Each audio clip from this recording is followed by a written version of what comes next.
नेता प्रतिपक्ष माता प्रसाद पांडे ने आज एक कार्यक्रम में मुख्यमंत्री से एक तीखा सवाल उठाते हुए कहा कि क्या मुंशी प्रेमचंद, जिन्होंने उर्दू में उपन्यास लिखे, वास्तव में कठमुल्ला थे। पांडे ने आगे आरोप लगाया कि हाल ही में खोले गए विश्वविद्यालय के उर्दू विभाग में पढ़ाने वाले छात्रों में भी कठमुल्ला प्रवृत्ति देखने को मिल रही है।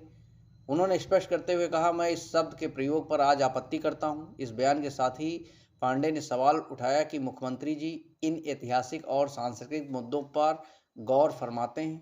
उनके अनुसार यदि मुंशी प्रेमचंद जैसी प्रतिष्ठित हस्ती के बारे में ऐसे सवाल उठाए जाएं तो वर्तमान शैक्षिक वातावरण में भी वैसा ही विचारधारा देखने को मिल रही है।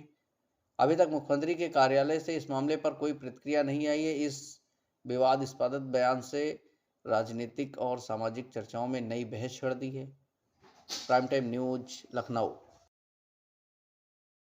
सांस्कृतिक भाषा है न हमारी स्थानीय शोधन की बात रखी गई है। उसमें मैं 282 के अंतर्गत हमारी विधानसभा की भाषा हिंदी और देवनागरी लिपि रखा गया था और ये बड़े संघर्षों के बाद वो दिन आजादी के बाद आया था जब हम अपनी देवनागरी लिपि और हिंदी भाषा में यहाँ की बात करने के लिए व्यवस्था किया गया था। आज उसमें संशोधन किया जा रहा है। मैं पूरे संशोधन के विरोध में नहीं हूं। हम कल भी बात किए थे और आज भी बात फिर हम कर रहे हैं। हमारी जो स्थानीय बोली है उसको आप रखें। हमारे संविधान में भी है जो जिस भाषा में बोल सके। लेकिन अंग्रेजी हमारी भाषा नहीं है। अंग्रेजी ना तो हमारी मातृभाषा है, न हमारी सांस्कृतिक भाषा है, न हमारी स्थानीय बोली है। उसको इसमें रखने का मैंने कल भी ऐतराज किया था और इसी संदर्भ में मैंने ये भी कहा था कि अगर इसमें बना ही रहे हैं तो इसमें संस्कृत को भी जोड़ दीजिए और उर्दू को भी जोड़ दीजिए। नहीं, हम अब ये छोड़िए। तो हमने कल कहा था संस्कृत और उर्दू के लिए कहा था। माननीय मुख्यमंत्री जी संस्कृत तो सुने नहीं, उर्दू पर बड़ा गंभीर आरोप लगाने लगे और यह भी कहा गया था कि ये कठमुल्ला पैदा करते हैं। हम माननीय आपके माध्यम से जानना चाहते हैं, गोरखपुर में एक बहुत बड़े उर्दू के जानकार, उर्दू के कवि रहे हैं रफ़त साहब फिराक। क्या वो कठमुल्ला थे? क्या मुंशी प्रेमचंद जो आपके नॉर्मल स्कूल में अध्यापक थे गोरखपुर के, उसमें बैठ के उर्दू में उपन्यास लिखे तो कठमुल्ला थे? क्या यूनिवर्सिटियों में जो उर्दू विभाग खोला गया है उसके पढ़ने वाले लड़के कठमुल्ला हैं? क्या अरबी फारसी विश्वविद्यालय बना है उसके लोग लेकर पढ़ने वाले कठमुल्ला हैं? तो मैं इस शब्द पर आज आपत्ति करता हूं और मैं आपसे कहना चाहता हूं कि अंग्रेजी भाषा हमारी भाषा नहीं। माननीय मुख्यमंत्री जी, आप चाहे जितना कहिए, यहाँ कोई बोलेगा तो जो सुन के आए हैं, ये जो कॉन्वेंटी लड़के हैं, ये जो अंग्रेजी मीडियम के लड़के हैं, वही समझेंगे इस भाषा को। गांव के लोग जो इसको देखेंगे उसमें कोई समझेगा नहीं।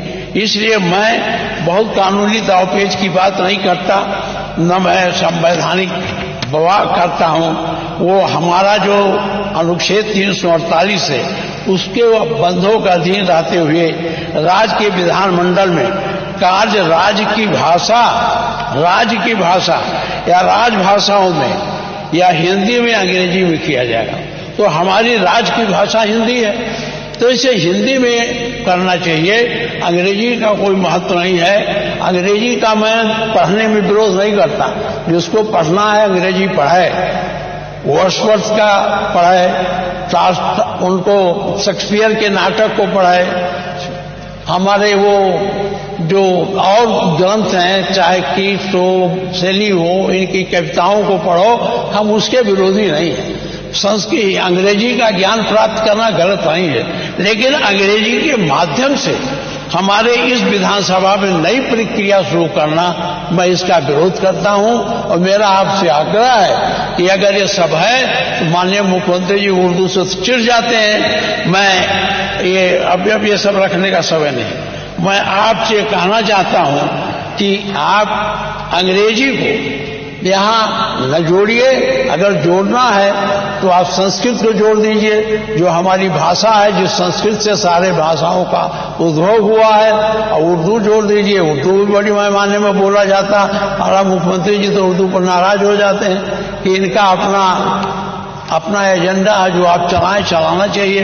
मैं इन्हीं शब्दों के साथ आपसे फिर आग्रह करता हूं कि अंग्रेजी का विरोध मैं करता हूं, और यहां अंग्रेजी का प्रयोग सदन में करने के लिए संशोधन में इसे न रखा जाए। अभी उन्होंने माननीय अध्यक्ष जी, माननीय संसदीय माननीय संशोधन